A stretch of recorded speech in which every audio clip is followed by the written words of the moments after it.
Bessie and Michelangelo. Yep. Lay it on me, big boy. I had no attachment to this little baby snail. And now I love him and his big sister grandma. He is precious and must be kept safe. Yeah, I love the way Hop Hop said that. Oh my god. It was the most surreal thing possible. I wasn't expecting I wasn't expecting him to come back, period.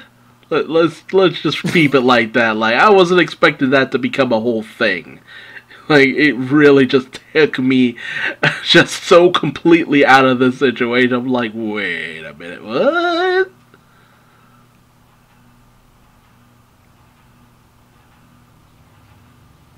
All in all, I'm down for it.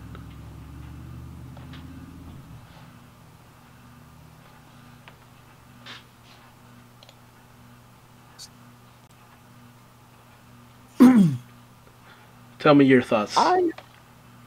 Yeah. So I am really, I'm not gonna lie. I didn't hear like most of what you said because you cut out on my end, but I'm gonna keep going. All right. I was a big fan of the armor, the Newtopian guy, the one who came in to give Anne her armor. Oh yeah. I was honestly really looking forward to Anne getting like some really cool shit, or at least getting another fucking shoe. Like, Anne, wear a pair of shoes. Why are you just walking around with one shoe? Why? Oh god, you are the second person I know who is like on that. Like, oh my god, get another shoe. You're walking around in your sock. It would get wet. Oh god, that's terrible. No. Okay, but are they wrong? I didn't say that. I mean, my god, she has got to be perfectly okay with wet socks at this point. Ugh.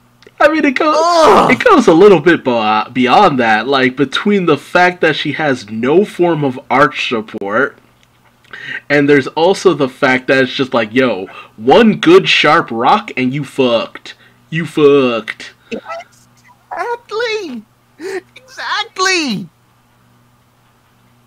And get a decent pair of fucking shoes. You could have gotten some shoes, damn it.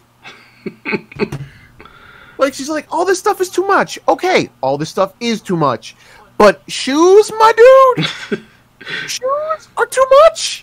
You don't even need two. You just need one. One shoe. You could have mismatched shoes.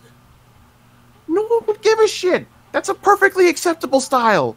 You can be like that. You can totally be like that.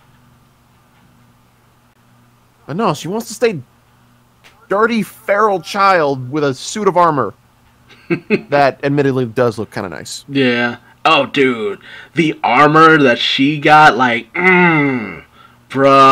I thought I liked Sasha's armor, but I want to see, like, Anne get a complete set for the armor she's got now. Like, yeah, right? I want her to have a cape. Ooh. Like, the three of them need capes. Sasha's got a cape. Marcy's got a cape. Anne doesn't have a cape. Give Anne a cape. Yeah. Honestly, Anne's the only one who's actually still wearing anything that looks like from when she first got there. Yeah. I mean, they make it a point that, like, she's very, like, you know, she really holds on to all of her stuff. Yeah, I think And that was the point of the episode. It's like, hey, try something new, but, like, you know, don't be, like, you don't have to be uncomfortable about it. Right. Although, I'm pretty sure Marcy's at least still wearing her old shirt. And that's about it. Yeah. Yeah, more than likely. But, dude, Frobo in this episode was so great. I'm sorry. I love Frobo. That is that is just like a giant metal deadly friend. And I love that. Like, he really is the best. Frobo, never change. You're the best boy. I honestly wish we'd gotten to be with you sooner, Frobo. Right. Like, I really... Because, like, the whole time he's following them around, I'm just like, what is the fucking point of this robot? And now that he's finally just been, like, he's finally there and he's finally part of it, it's just like, okay, I'm okay with this. Kind of wish it didn't take as long as it did, but, you know, okay. I'm sorry, man, but for me, Frobo was worth the wait. You think so? Yeah. I'm gonna say it now, and especially since we're getting ready to come up on the finale soon, I feel like he'll be a big part of things. Not to mention, there were so many instances where it's just like, hey, where's Frobo? He could help out in this. We'd be hearing that way too often if he wasn't, if he had arrived sooner. So I'm like, okay, you know what? I'll roll with this. Okay. But the real crux of this episode, Sasha. Oof. That third temple. Mm. I just love how all the glyphs are just like, can you even lift, bro? Like the statues, the friggin' temple guardian, like, you making me feel inadequate. Y'all need to stop.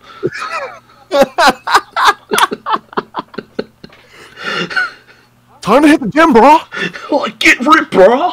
Come on. You gotta get the protein. Protein.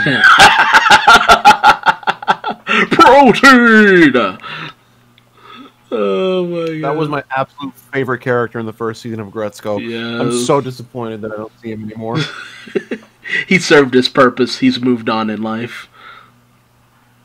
But I miss him. But Papa, I loved him. Help me with my life out, okay? You're right. I think we could all use a buff instructor to help us out with our lives.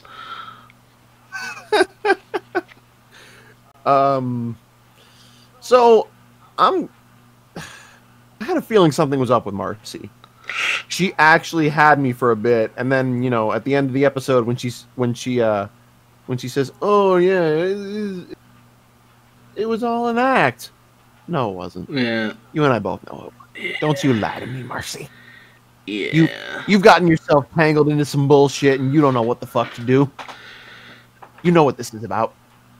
I mean, we all knew it was coming when she had that conversation with King Andreas. It's just like, we were just waiting for that other shoe to drop. That's true. That's very true. This finale is going to be fun. It's going to break. Probably heartbreak. I swear to God, if they play another Black Man sad song during the finale, I am going to shed tears. Black Man sad song.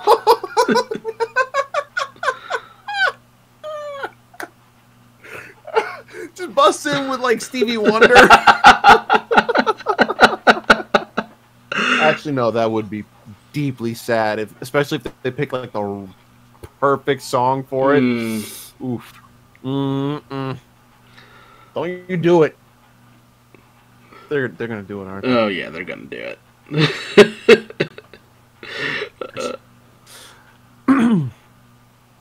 Okay. Oh. Is there really anything else we gotta say? Oh, I mean, I guess, how did you feel about Sasha in this episode? That's the only other thing. Listen, I like the introduction on her backstory with how she met Anne and Marcy. Ooh yeah, little babies! Cute little babies! Oh my god, that shit was so cute, and it was so wholesome. I was looking forward to this episode only because of that. Nice. I do have to admit, Anne really did just kind of put her... She really just bared her heart and soul out there, and Sasha... She says she was playing it up as an act, but I don't think that was true. Oh god. Like I feel like she really does recognize that, like, oof, maybe I haven't been a shit friend. Well, honestly, But, that has been the thing throughout this, is just Sasha, like, hell, look no further than, like, Barrel's Warhammer. It's just like, after all of that, after everything that happened with Percy and Braddock, it's just like, yeah, no. It's pretty obvious where they're taking her character.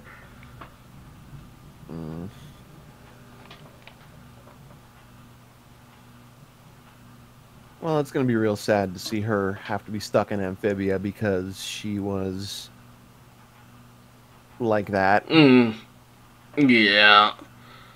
Although, who knows? I mean, after the events of the Second Temple, I don't know. I feel like there's something big about to happen because Anne still retains her powers. So I'm kind of wondering how that'll end up impacting things.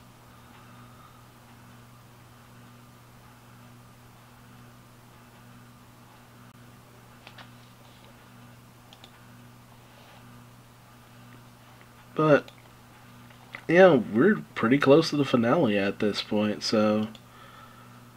Huh. I guess we'll see. It's really hard to. It's really hard to say at this point. Yeah. Anything else? No. We can move on to Final Space. Yes. Final Space! Lay it on me, Big Daddy. Okay, so this episode was...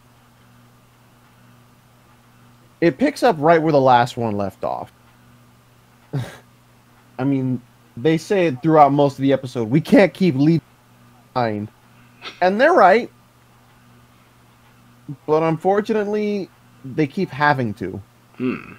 And that's really the shittiest thing about it. It's just... Like, they really want to drive the point home. It's just like... They have a sequence where they're going through Quinn's memories. One of which includes her mother, I guess, tossing her into a room with a bunch of corpses and telling her, look at them. Look at them as if your father or your sister were among them. You know, just trying to, like, instill in her, like, you know, the weight of a human life. And the decisions a lot of people have to make in times of crisis. Is just like, how many lives, you know, need to be lost, kind of deal. Like I said, Final Space will always go into those deep tones, and with Quinn, woo, did they go deep into some traumatic shit. My God, that poor girl. Oh, Jesus. Okay. Listen, my absolute favorite part of the episode was just this one joke. The gravity gets turned up really, really high and is continuing to increase because they're in, for all intents and purposes, the event horizon of a black hole. And they're trying to, you know, fix shit before it goes tits up. And they're fighting against the gravity. And the only character who's not affected by it is Kevin, the most annoying one. So he's basically just floating around, bothering the shit out of everybody, and calling them all weaklings. And then he pulls up the sleeve on Avocado's pant leg and said, like, look at these noodles! And you just see, like the most realistically looking rendered buff, like, just, like, you know how, like, they have muscles just, like, really, like, flexing in each part of the leg? Yeah. It's something like that. It's such a good sight gag. Like, oh, it was so fucking funny. I'm so bad at explaining it, but I promise you, that's a good one. When you hear the line, just look at these.